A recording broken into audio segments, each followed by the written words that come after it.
6가지 패턴들을 다뤘던 지난 영상에 이어서 오늘은 이 7가지 패턴들을 다뤄볼게요. 그럼 시작합니다.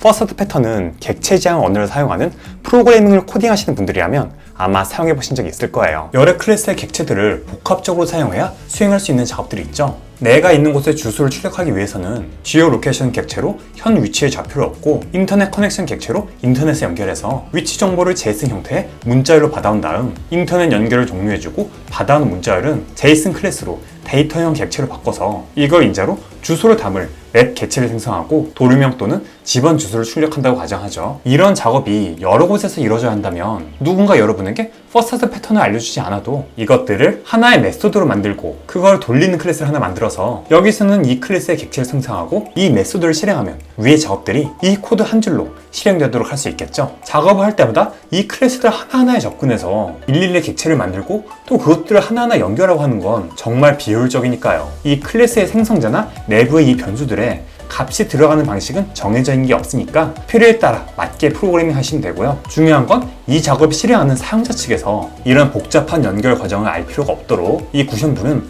프랑스어로 외벽을 뜻하는 퍼사 뒤에 숨겨두고 이 작업을 실행할 때는 이 외벽에 달린 스위치만 누르면 되도록 코드를 짜는 거예요. 굳이 패턴으로 따로 불러야 하나 싶죠? 그럼 다음 패턴으로 넘어갈게요.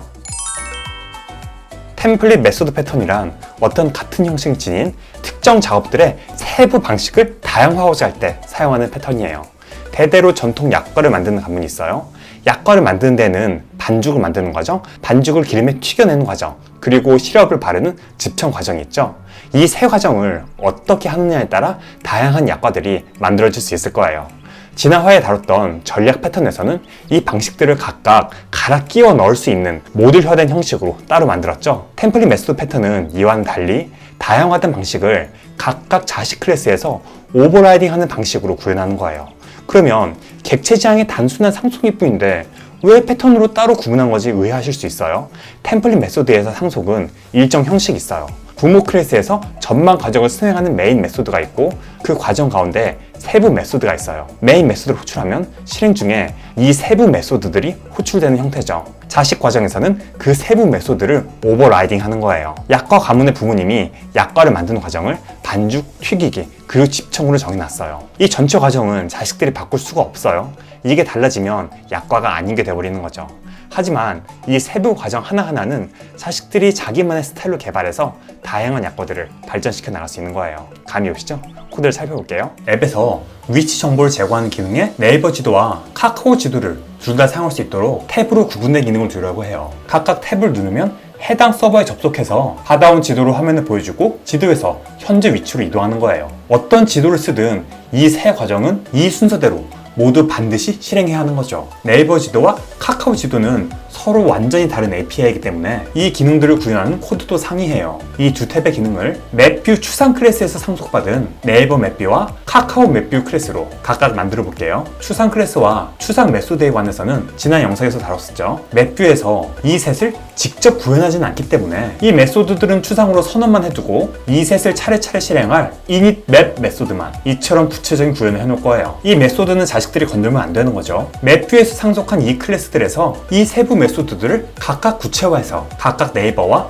카카오의 방식대로 기능들을 구현해 놓는 거예요. 그렇게 완성된 클래스로 객체를 생성해서 이렇게 메인 메소드를 실행해주면 되는 거죠. 템플릿 메소드 패턴은 이처럼 어떤 일을 수행하는 몇 가지 방법이 있는데 그 전반적 과정에 공통된 절차가 있을 때 코드를 효율적으로 짜기 위해 만들어진 패턴이에요.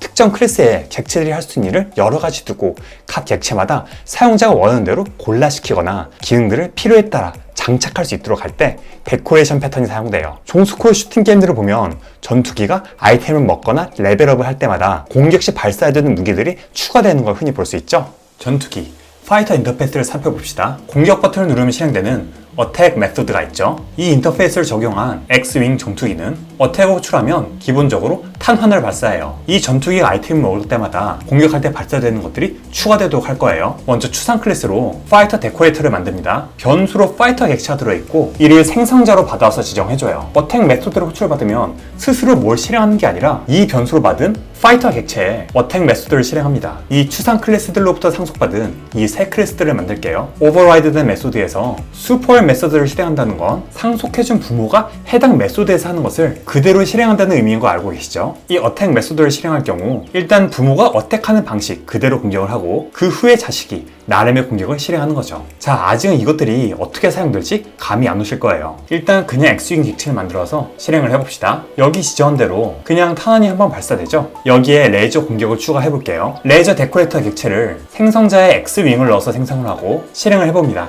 탄환이 발사된 뒤 레이저도 나오는 거 볼 수 있죠? 이 객체의 파이터 변수로 X윙이 장착이 돼서 먼저 X윙에 어택이 한번 실행되고 그 뒤에 레이저 데코레이터에 자체 공격이 나가는 거예요. 나머지 두 공격도 추가해볼까요? 이 객체를 미슬 데코레이터로 감싸고 또 이걸 플라즈마 데코레이터로 감싸서 3단 아머를 장착한 전투기를 만들어 볼게요. 공격 버튼을 누르면 탄환과 레이저, 미사일, 플라즈마가 이처럼 차례차례 발사되는 모습을 보실 수 있어요. 토니가 아이언맨 슈트를 입고 헐크버스터에 들어가는 것처럼 객체가 생성자 변수로 다른 객체 안에 들어감으로써 그 실행하는 메소드의 행동이 추가되도록 하는 것이 바로 데코레이터 패턴이에요.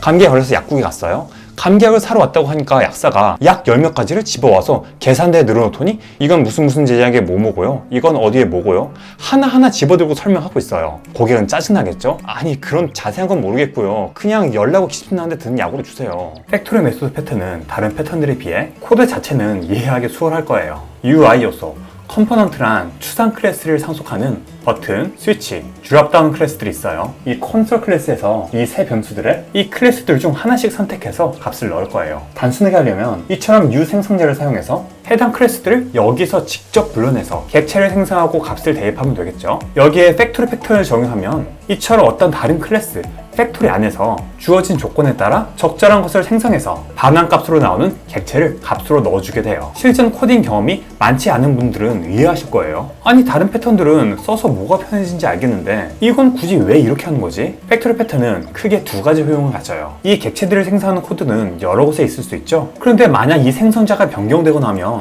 이 코드들 하나하나를 찾아서 새 생성자 형식에 맞게 코드들을 변경해줘야겠죠. 객체를 생성하는 코드들이 많으면 많을수록 객체의 생성자를 변경하거나 사용되는 객체 자체를 변경하는 데 있어 부담이 커질 거예요. 이 역할을 팩토리 클래스가 대신하도록 하면 이제 이 메소드 내부만 병력시키면 되겠죠. 다른 하나는 조건에 따라 객체를 생성해 가져온 일을 이 팩토리 클래스에 위임해버림으로써 이 부분을 짜는 개발자들로 하여금 이 클래스들에 대해 알 필요가 없도록 하는 거예요. 모든 걸 직접 만들어서 프로그래밍하는 경우는 드물죠.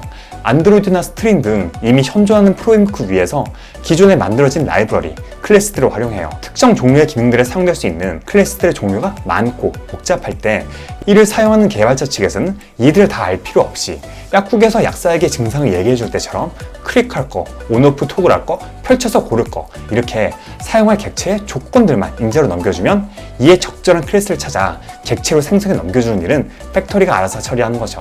그리고 단순히 클래스를 골라주는 것뿐이 아니에요. 아까의 데코레이터 패턴에 팩토리 패턴을 적용해 볼게요. 이런 코드들을 내가 쓰는 거에 어렵지 않지만 전투기 객체를 생성할 다른 개발자들에게 넘겨줄 때는 보다 간단히 사용할 수 있도록 해주는 게 좋겠죠. 전투기 공장을 만들어 봅시다. 이 getFighter 메소드에는 레이저와 미사일, 플라즈마를 장착할지 여부를 각각 불리한 인자로 넣어줘요. 일단 기본적으로 X윙 객체를 하나 만들고 레이저 업순이 true일 경우 이를 레이저 데코레이터로 감싸고 나머지 둘에 대해서도 똑같이 적용한 다음 최종 결과물을 발현하도록 하면 이제 사용자 측에서는 이런 데코레이터 패턴을 이해할 필요 없이 이 메소드의 새 인자들에 어떻게 값을 주느냐에 따라 필요한 데코레이터로만 덧입혀진 결과물들을 받을 수 있겠죠. 이 간단한 팩토리 클래스로 필요에 따라 8가지 조합의 결과물을 받을 수 있는 거예요. 기똥차죠?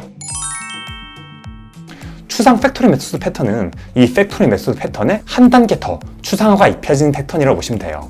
특정 객체들을 찍어낼 공장, 팩토리도 여러 종류로 건설할 수 있도록 하는 거죠. 아까 이 버튼, 스위치, 드랍다운 요소들이 테마에 따라 여러 종류가 있다고 쳐보죠. 받아올 때마다 그때그때 테마를 정해도 좋지만 서로 다른 테마들을 같은 화면에 쓰진 않잖아요. 이럴 때는 이처럼 테마마다 공장을 만드는 게 낫겠죠. 기본 팩토리를 추상 클래스나 인터페이스로 하나 만들고 이를 상속한 테마마다의 팩토리를 둬서 처음부터 어떤 팩토리를 세우냐에 따라 찍혀 나오는 요소들의 테마가 달라지도록 할 수 있겠죠.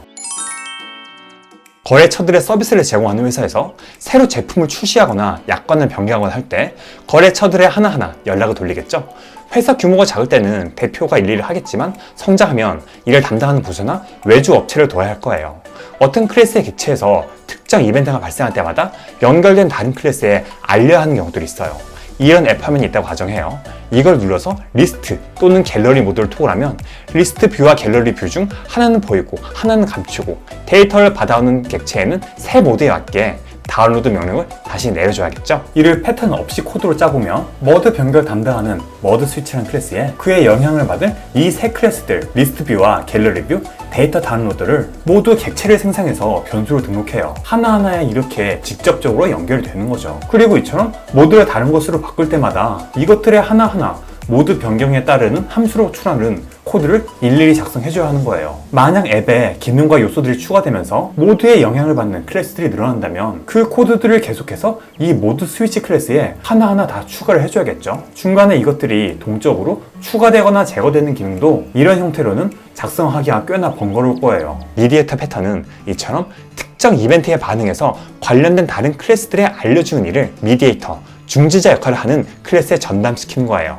거래처에 전화를 돌린 외주업체를 따로 두는 거죠. 미디에이터 패턴으로 다시 짠 코드예요. 이 코드들이 공통적으로 모드에 반응하는 머드 리스너 인터페이스를 장착하도록 해요. 셋 모두 머드 리스너 타입으로 인식될 수 있겠죠. 이제 연락 담당인 머드 미디에이터 클래스를 만들어요. 거래처들을 등록해둘 리스트를 만들고 거기에 이 타입의 객체들을 추가할 수 있도록 합니다. 언체인지 메소드가 호출되면 리스트에 등록된 거래처들에 하나하나 전화를 하는 거예요. 머드 스위치 클래스, 즉 회사는 이제 거래처 연락처들을 자기가 직접 받고 있는 게 아니라 이를 전담하는 부서나 외주 회사를 따로 둬요. set mediator 메소드로 중재자를 고용하는 거죠. 이제 모드에 변화를 줄 때마다 중재 담당에게 연락을 지시하기만 하면 되는 거예요. 전체를 실행하는 코드에서 살펴보면 모드를 담당하는 회사, 중재 외주 업체를 생성하고 이 회사가 중재업체를 외주로 고용하도록 해서 중재업체의 거래처들을 등록해두면 회사에 특정 일들이 발생할 때마다 자동으로 이 거래처들에 연락이 가는 거죠. 이제 새 거래처가 생기면 여기에 추가만 해주면 되고 이 중재업체가 담당하는 거래처들에 똑같이 연락을 취할 다른 회사도 생길 수 있겠죠. 중재자 역할을 하는 외주업체를 중심으로 N-대-N 관계가 형성될 수 있는 거예요. 여러 클래스들의 관계가 특정 이벤트들을 중심으로 복잡하게 엉킬 설계해서 유용하게 사용될 수 있겠죠. 알겠나요? 컴포짓 패턴을 쉽게 이해하려면 컴퓨터에 폴더 시스템을 떠올리시면 돼요. 폴더 안에는 파일들도 들어갈 수 있지만 또 다른 폴더들도 들어갈 수 있고 해당 폴더도 다른 폴더 안에 포함될 수 있겠죠. 폴더와 파일은 엄연히 다른 종류지만 둘 다 이름 바꾸기, 용량 구하기, 삭제하기 등의 명령을 받을 수 있고요. 이처럼 포함하는 것들과 포함되는 것들이 같은 방식으로 다뤄줄 수 있도록 할 때 컴포짓 패턴이 사용돼요. 개념만 이해하면 코드는 어렵지 않아요. 폴더와 파일 모드가 임플리먼트할 파일 시스템이라는 인터페이스를 만들어요. 여기는 용량을 반환하는 메소드와 스스로를 삭제하는 메소드를 지정할게요. 파일 클래스는 파일의 이름을 변수로 갖고 실제 용량을 차지하는 만큼 정수 값의 용량도 생성자에서 이름과 함께 받아와서 가져와요. get size 메소드가 호출되면 자기 자신의 용량을 반환하면 되고 삭제 명령을 받을 때도 자신만 삭제하면 될 거예요. 폴더 클래스는 약간 더 복잡하겠죠. 일단 자체적인 용량은 차지하지 않으니까 이름만 생성자로 지정하면 될 테고 내부 요소로 파일 또는 또 다른 폴더를 받을 수 있으니까 둘을 다 포함하는 파일 시스템이란 타입의 객체들을 담는 리스트를 만들어 둘게요. 용량 반환 메소드를 호출받으면 그 리스트 안에 있는 요소들의 용량 총합을 구해서 결과물로 반환하겠죠. 리스트 안에 폴더가 있으면 또 그 안을 뒤질 거고 파일이 나오면 그 파일의 용량을 더해 나가겠죠. 삭제 메소드도 자신만 지우는 게 아니라 폴더 안에 있는 다른 폴더나 파일들까지 삭제를 해줘야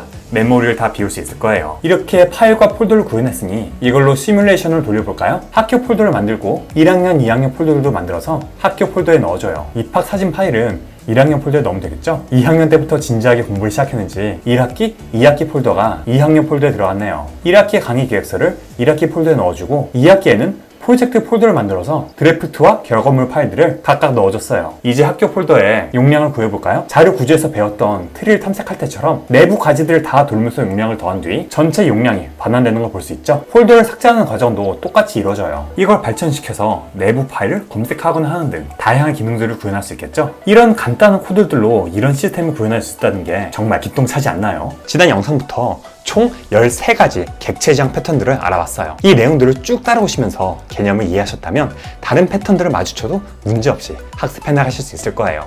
단지 패턴들의 설계 구조만 머릿속으로 외우는 게 아니라 그것들이 왜 만들어졌는지, 어떻게 활용이 가능하고 다른 패턴들과는 또 어떻게 어우러질 수 있는지 고민한다면 굳이 어떤 패턴을 사용한다는 의식 없이도 객체 지향의 가능성을 최대한 활용하는 멋진 코드를 작성하실 수 있을 거예요. 저는 그럼 다음 영상에서 뵙겠습니다. 즐거워하세요!